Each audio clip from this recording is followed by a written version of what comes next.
Shalom amigos. Bueno, una semana más aquí estamos con nuestro profesor, con Enrique Fleischmann, para hablar un poco sobre Talmud. Como todos saben, hoy es un día muy especial, es un día que se recuerda la Shoah, el genocidio que se produjo especialmente contra el pueblo judío durante la Segunda Guerra Mundial por parte de los nazis. Hoy es un día de recuerdo.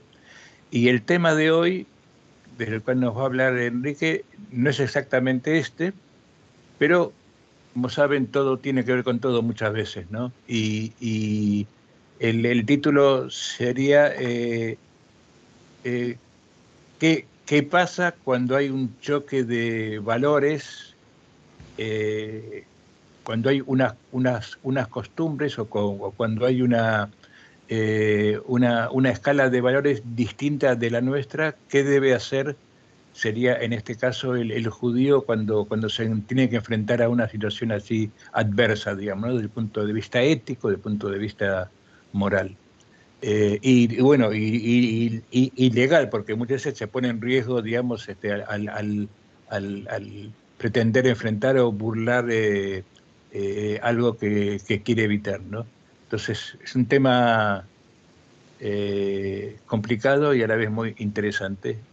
Así que bueno, Shalom Enrique, bienvenido una vez más.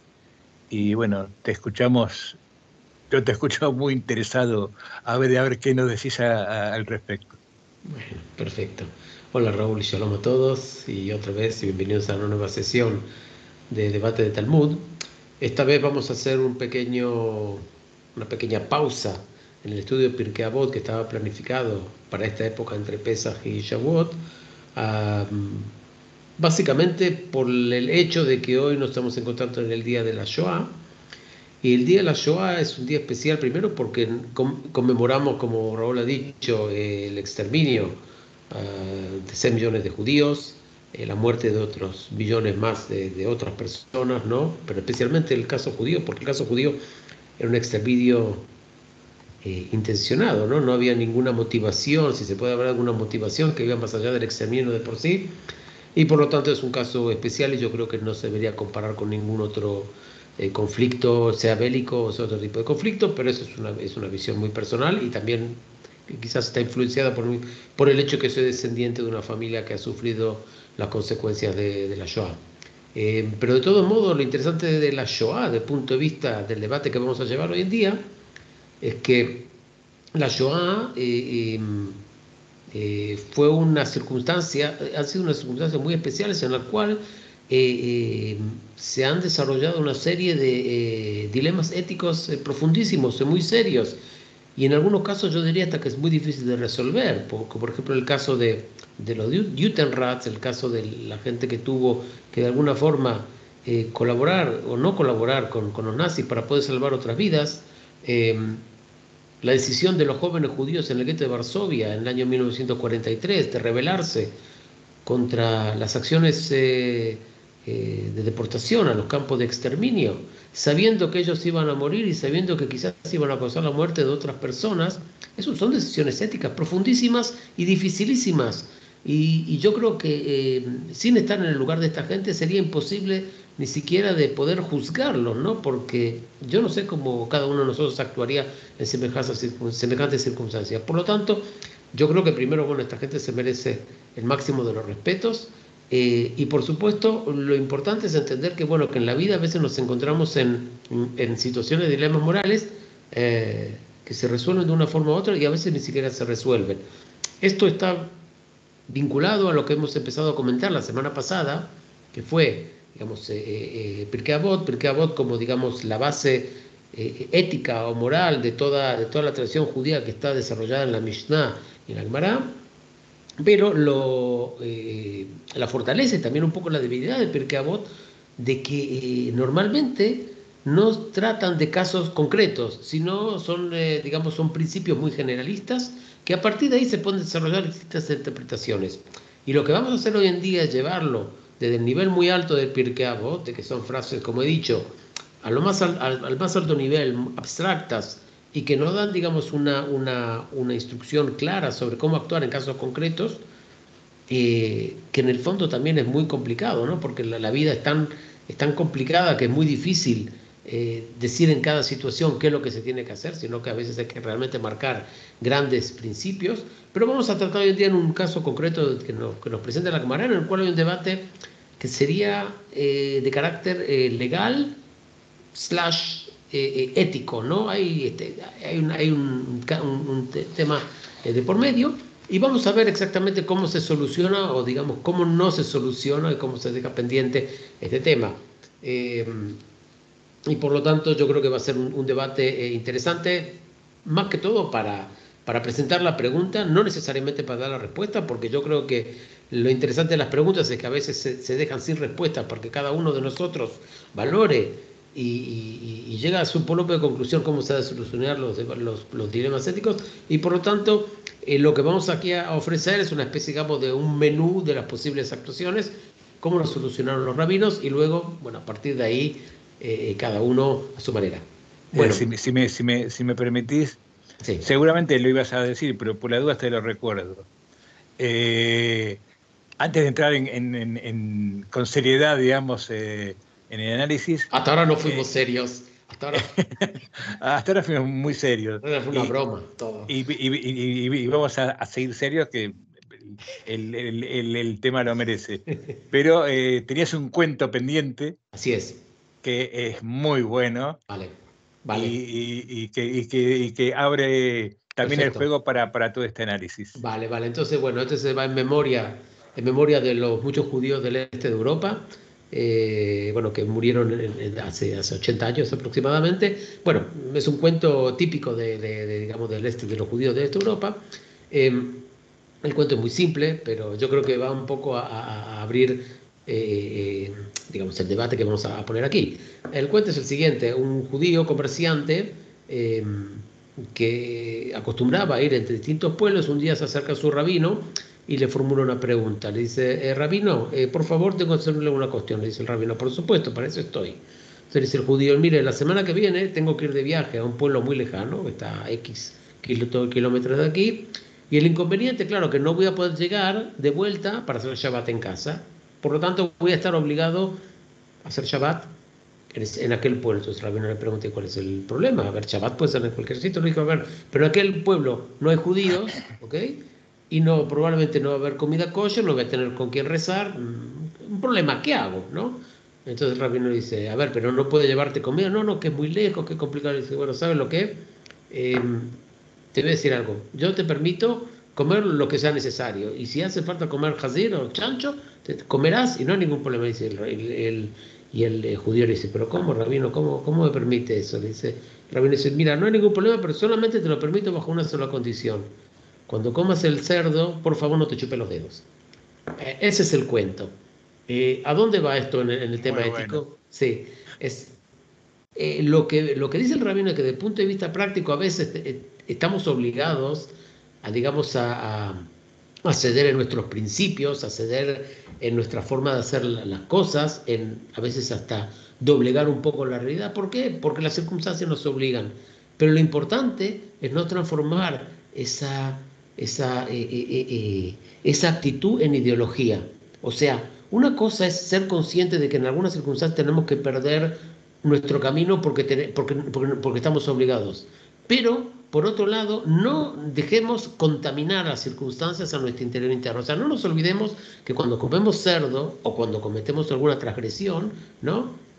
En el fondo, aunque tengamos que hacerlo, no blanqueemos el negro en blanco. Mantengamos el blanco en blanco y el negro en negro. O sea, esa dualidad de vivir entre lo que es correcto hacer y lo que a veces estamos obligados a no cumplir por las circunstancias de la vida que se nos da, no nos olvidemos de esa dualidad. Ese es el mensaje del cuento rabínico y es lo que vamos a escuchar en el debate talmúdico que vamos a presentar hoy en día, ¿vale? Entonces, después del cuento, vamos a pasar un poquito a la Gemara, un relato muy corto y con unas conclusiones bastante interesantes. Voy ahora a abrir el paréntesis a la Gemara. Quien se acuerda y quien no se acuerda está invitado a ver sesiones anteriores. En algún momento hemos comentado que las leyes de la Gemara exigen que los casamientos se celebren el día miércoles. ¿Por qué el día miércoles? No voy a volver otra vez a la explicación, pero a grosso modo era porque el día miércoles es el día que al día siguiente le permite al novio, caso que la novia no sea virgen en el momento de casarse, ir y a reclamar la no virginidad de la novia ante un tribunal que se reunía los jueves. Había otro motivo. El otro motivo era que el novio tenía, el día miércoles tenía 3 días desde el día sábado anterior para preparar la boda, que sería el lunes, perdón, el domingo, el lunes y el martes, 3 días. Eso, digamos, era un poco la historia. Lo que se presenta aquí en la Gemara, a continuación de esa ley, digamos, genérica, era el caso en el cual resulta que en casos de lo que la Gemara llama situaciones de peligro, los judíos empezaron a casarse los martes. Entonces la Gemara pregunta, ¿qué es lo que está pasando? Si decretamos que es miércoles, nos casamos los miércoles. ¿Por qué la gente se casa los martes? Y ahora vamos a entrar un poco en el debate y cómo se soluciona. Voy ahora al tratado de Ktubot, la página 3b, y dice lo siguiente. La Braita es un extracto de una tradición antigua que no está en la Mishnah, y dice: y desde el momento del peligro y en adelante, la gente adoptó la costumbre de casarse también el martes. ¿Se acuerdan? Miércoles era el decreto, pero la gente dijo, miércoles no, martes nosotros acostumbramos. Y los sabios no lo reprendieron, o sea, los sabios prácticamente dijeron, vale, adelante. Curioso, ¿no? Porque si ellos decretaron, entonces deberían decir, a ver, señores, nosotros hemos decretado, hay que cumplir. Y además dicen, y el lunes no se pueden casar ni siquiera en tiempo de peligro. Sin embargo, si se debe a la coerción, está permitido. Entonces, estamos hablando básicamente de 2 circunstancias. Una es el caso de peligro, la otra es el caso de coerción. No vamos a entrar en el debate porque realmente ahora no es lo importante entender, pero lo importante es entender que había un decreto y ese decreto los rabinos toleraron que se transgreda. ¿Por qué? Porque había cuestiones o circunstancias, un caso de peligro, la otra de coerción, en el cual, sí. No, si me permitís, quería puntualizar un poco por las dudas, ¿no? Sí. El marco, porque estamos hablando de que los judíos ya no viven en su tierra, están en tierra extranjera o están dominados por un gobierno de otras características, de otra nacionalidad, sean romanos, sean persas o lo que fueran. Y entonces todo esto que estás comentando se refiere a qué actitud tomar cuando son gobiernos que no son de nuestra creencia, que no mantienen nuestros valores en varias circunstancias, ¿no? Siempre hay que tener en cuenta esa presión que se tiene en la diáspora, ¿no? Que es permanente. Sí. Y ahora vamos a explicar exactamente cuál es el peligro. Claro, entonces nosotros tenemos que preguntar, pero ¿qué peligro puede haber en casarse un miércoles? Porque claro, casarse miércoles, jueves, sábado, ¿qué más da? A ver, ¿dónde está el peligro? Te explica la Gemara lo siguiente. Dijo, lo que sucedía en el pasado, y voy a leer el Gemara para ser más correcto, dijo lo siguiente. Raba, que era un rabino que intentó explicar a qué se refería en la palabra peligro de casarse un miércoles, dijo que una virgen casada el miércoles se someterá primero a una relación sexual con el prefecto. El prefecto que era, digamos, la gran autoridad, sea en el Imperio Romano o sea en el Imperio Persa, ¿no? Entonces existía el derecho de la... Sí, que se llamó después en la Edad Media derecho de pernada. El derecho de pernada, que ya venía de la época de los romanos, en el cual, como el gobernador sabía que el miércoles la chica judía se casaba, entonces él sabía, venga a mi palacio, ya tiene que venir el martes, porque yo tengo que aplicar mi derecho a la pernada y el día siguiente usted se casa. Entonces el derecho de la primera relación sexual de la mujer virgen es mío y mantenemos el orden romano establecido. Entonces la Gemara pregunta, pero ¿dónde está el peligro aquí? Pues a ver, estuvo obligada a mantener una relación sexual con un hombre distinto. Sabemos que estuvo obligada porque no lo hizo por voluntad propia. ¿Dónde está el peligro? Entonces lo que decía, entonces se trata de una coerción, no es un peligro. Entonces dicen, la Gemara contesta, dice, el peligro no está en el hecho de que la mujer tenga relaciones sexuales con un hombre que sea prácticamente violada, porque estaba obligada a mantener relaciones. Es una violación a toda regla. Ahí no está el peligro. El peligro tampoco es que no llegue virgen a la boda, porque sabemos que la mujer no llegó virgen y se iba a casar de todos modos. O sea, el peligro no va por las connotaciones sexuales de por sí, sino por el hecho que había muchas mujeres piadosas que creían que al cometer una relación sexual indebida con el gobernador romano se suicidaban. Entonces, el peligro venía de ahí. El peligro era de que una interpretación muy rígida o demasiado, digamos, seria de la ley judía, de que no se debe mantener relaciones sexuales impropias, ¿no? Las chicas se lo llevaban al extremo y decían, en vez de eso, nosotros estamos dispuestas a perder nuestra vida, que en realidad es una de las transgresiones en la cual una persona se tiene que entregar la vida. Lo hablamos la semana pasada. Las relaciones sexuales indebidas es uno de aquellos pecados de que la Torá, mejor dicho, la tradición judía dice hay que morir antes, pero la tradición judía no habla de casos así, sino habla de casos de relaciones voluntarias, en este caso es involuntaria, por lo tanto no hay voluntad propia de la mujer de tener relación sexual, por lo tanto está eximida de esa regla en este caso. Por lo tanto los rabinos dijeron, miren, como sabemos que existe ese peligro, entonces nosotros vamos a decir, vamos a casarnos los martes. ¿Por qué? Para burlarnos del gobernador romano. Porque él, hasta que se entere que nosotros cambiamos el día, cuando llame a la chica para el martes para llevar a cabo su relación sexual indebida, la chica ya va a estar casada. Pues le hemos engañado, echa la ley, echa la trampa. Y ahora viene un segundo caso. El segundo caso es cuando no hay peligro, pero hay coerción.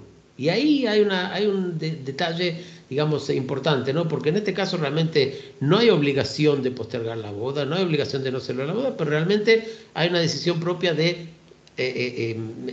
adelantar la boda. La segunda es el caso de coerción. Caso de coerción es, que dan un ejemplo aquí, después dan otros ejemplos, la Gemara de otro caso de coerción, en el cual un ejército se acerca a la ciudad, un ejército necesita abastecimiento. Normalmente en la antigüedad no recibían armamentos, no recibían comida, no recibían financiación del exterior o de un presupuesto gubernamental, sino directamente saqueaban a las poblaciones donde pasaban. Era una práctica muy habitual. Entonces lo que decían los rabinos era lo siguiente: si llega un ejército a la ciudad, y es un ejército que va a instalar, y sabemos que la boda se tiene que celebrar el miércoles, ¿no? Y preparamos el banquete, llamamos al fotógrafo, el disc jockey ya está, y claro, y todos estos, llega el ejército y se lo va a cepillar a todos. Entonces nosotros lo que vamos a hacer este es un caso de coerción, estamos obligados a adelantar la boda. ¿Por qué? Porque si no, no va a haber boda, porque si este ejército se instala, no va a haber comida para mucho tiempo. Entonces, por lo tanto,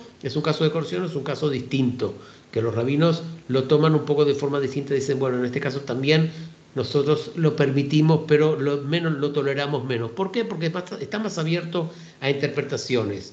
Pero en el caso de peligro son bastante más, digamos, claros en su valoración de que eso se tiene que hacer así. Entonces la pregunta que hace la Gemara es la siguiente, y ahí yo creo que ahí sí vamos al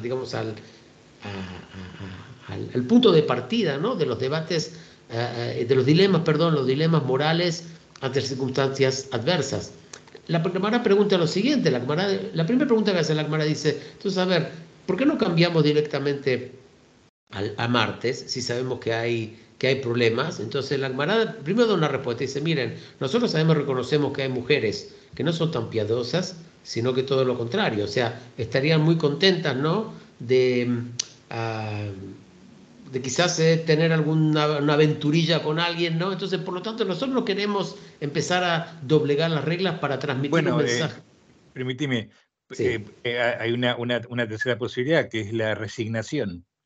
Sí, por supuesto, pero la Gemara... No es aceptar con alegría, sino resignadamente. No, la Gemara reconoce que hay mujeres que, a ver, y hay hombres también, o sea, no es un texto antifeminista, no es un texto contra la mujer. Sí. Es un texto que reconoce que hay distintas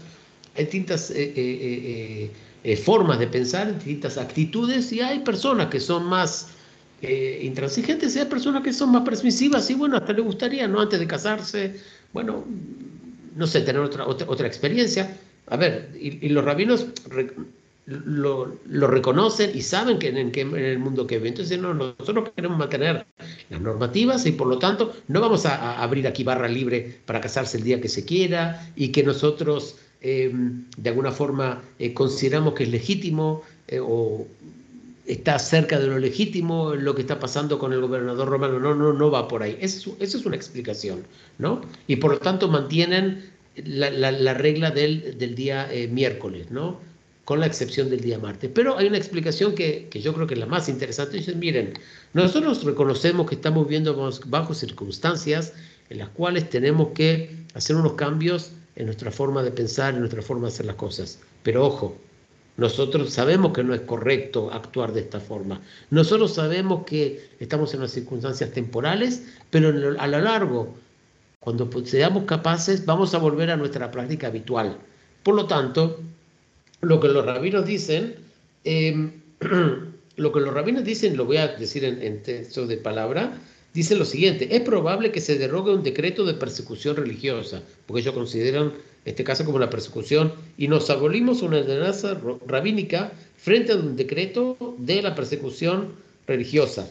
En otras palabras, lo que está diciendo la Gemara es que, como dijo aquel rabino, dice, nosotros vamos a comer cerdo, nosotros vamos a casar el día que consideramos que no es el apropiado para casarse, pero nosotros consideramos y sabemos dentro de nosotros, en el fondo de nuestro corazón, en nuestra visión ética, en nuestra brújula ética, sabemos que deberíamos festejar las bodas el día miércoles. El día que podamos, el día que el casamiento, el día miércoles, no lleva un conflicto de valores entre el valor ético de casarse el día correcto y el valor ético de la vida de la novia, aquel día volveremos a casarnos los días miércoles.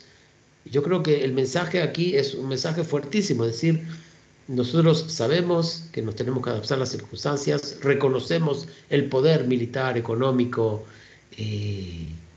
social, lo que sea, de las autoridades, pero en el fondo nosotros sabemos lo que es correcto. Y dentro de nuestro corazón, al final, sabemos que tarde o temprano vamos a volver a nuestro y vamos a prevalecer. Yo creo que es un mensaje bonito, es bonito también, vinculándolo también con lo bonito que puede llegar a ser un mensaje el día de la Shoah, ¿no? Que hay circunstancias en las cuales hay que actuar según valores morales y a veces hay que sacrificar un valor moral por el otro. Y ya repito, la Shoah está repleta de casos en los cuales habían dilemas morales que vistos desde afuera son prácticamente dilemas sin solución, ¿no? Pero bueno, los rabinos dicen, miren, nosotros sabemos cuál es nuestra verdad interna, tenemos que vivir con esa, tenemos que vivir con esta no dualidad, pero a la larga nosotros vamos a prevalecer con nuestras formas de pensar. Es un poco así el mensaje así para vincularlo ya otra vez a Pirkei Avot, traer Pirkei Avot desde el nivel muy alto al nivel muy concreto, que es este caso. Y bueno, y eso es todo. Yo creo que es una enseñanza bonita y ya Si me permitís, quería, digamos, digamos, se puede decir, sin temor a exagerar, que en esta explicación que has hecho hoy está la causa, la principal causa por la cual ha subsistido el pueblo judío y por la cual han sucumbido otros pueblos. Ya no hay ni galos, ni godos, ni suevos, porque todos aceptaron estas nuevas normas de los gobernadores romanos o del que fuera las hicieron momento. las hicieron propias, porque los judíos también aceptaron, pero otra cosa es hacerlas propias. Claro, las hicieron propias, las tomaron como propias, claro, como su religión, como sus dioses, todo. Exacto. Y la particularidad del pueblo judío, que por eso también provoca en algunos admiración y en otros animadversión, es la tosudez con la que seguimos insistiendo en que está muy bien, te hacemos caso, pero yo pienso lo que pienso y yo tengo mi propia escala de valores que no es exactamente igual a la tuya. Así es. Sí. Eso. Bueno, pues entonces nos despedimos. Una vez más, muchas gracias por esto. Creo que estuvo muy, muy didáctico, muy Me alegro. emocionante también. Así es. Y bueno, seguimos la semana que viene. Así es. Así Bueno, que Shabbat Shalom a todos. Shabbat Vamos a Shalom. dejar de grabar. Chao, Shabbat Shalom.